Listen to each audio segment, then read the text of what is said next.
തൃശൂർ കൊരട്ടി ചെറുവാളൂരിൽ ഓടിക്കൊണ്ടിരുന്ന ലോറിക്ക് തീപിടിച്ചു. ഇലക്ട്രിക് ലൈനിൽ തട്ടി ഷോർട്ട് സർക്യൂട്ടായാണ് തീപിടുത്തമുണ്ടായത്. ചാലക്കുടിയിൽ നിന്ന് അഗ്നിരക്ഷാ സംഘം എത്തി തീയണച്ചു.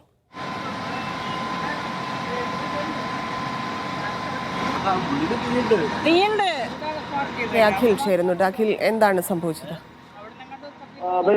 വൈക്കോൽപ്പുര ഐറ്റി ലോറിയാണ്. പാറത്ത് നിന്നും വൈക്കോൽപ്പുര ഐറ്റി റോഡിലൂടെ ഈ പ്രധാന മെയിൻ റോഡിലേക്ക് കയറുന്നതിനിടയിലാണ് ഈ ഇലക്ട്രിക് ലൈനിൽ വാഹനത്തിന്റെ ഈ വൈക്കോൽപ്പുര തട്ടുന്നത്. അതിൽ നിന്നും ഷോർട്ട് സർക്യൂട്ട് ഉണ്ടായാണ് ഈ വൈക്കോൽപ്പുരയ്ക്ക് തീപിടിക്കുന്നത്.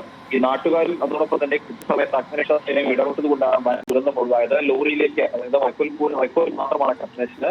ലോറിയിലേക്ക് തീ പടരാതെ ഇവർക്ക് കഴിഞ്ഞു എന്നുള്ളതാണ്. ഈ തീ കെടുത്താൻ ശ്രമിക്കുന്നൊപ്പം തന്നെ ഫയർഫോഴ്സ് ഉദ്യോഗസ്ഥർ മുകളിലേക്ക് കയറി ഈ വൈക്കോൽ കൂനകളൊക്കെ താഴേക്ക് വലിച്ചിടുകയൊക്കെ ഉണ്ടായിരുന്നു. ഇതാണ് ഈ വലിയ രീതിയിൽ പടരാതിരിക്കാൻ സഹായിച്ചത്. അതിനുമുമ്പ് നാട്ടുകാർ ആദ്യഘട്ടത്തിൽ തന്നെ ഈ റോഡ് സൈഡിലായതുകൊണ്ട് വെള്ളമൊക്കെ വെച്ച് തീ കെടുത്താൻ കഴിഞ്ഞില്ലെങ്കിലും ചെറിയ തോതിൽ നിയന്ത്രിക്കാൻ കഴിഞ്ഞിരുന്നു. പക്ഷെ അപ്പോഴേക്കും ഫയർഫോഴ്സ് ഉദ്യോഗസ്ഥർ വലിയ തീ പിടിക്കുകയും ചെയ്തു. പെട്ടെന്നുള്ള ഇടപെടൽ, അത് കൃത്യമായ ഇടപെടൽ, മറ്റ് അപകടങ്ങളൊന്നും ഉണ്ടായില്ല. പക്ഷേ സമയം, അതായത് കൊരട്ടിയിൽ നിന്നും നാളെയിൽ നിന്നും കൊരട്ടി ഭാഗത്തേക്ക് പോകുന്ന പ്രധാന റോഡാണ്. ആ റോഡിലാണ് ഇത്തരത്തിൽ ഒരു തീപിടുത്തമുണ്ടായത്. കുറച്ചധികം സമയം ആ മേഖലയിൽ ഒരു ഗതാഗത തടസ്സമൊക്കെ ഉണ്ടായിരുന്നു. രാവിലെ 10 മണിയോട് കൂടിയാണ് ഈ അപകടം ഉണ്ടായത്. ശരി അഖിൽ.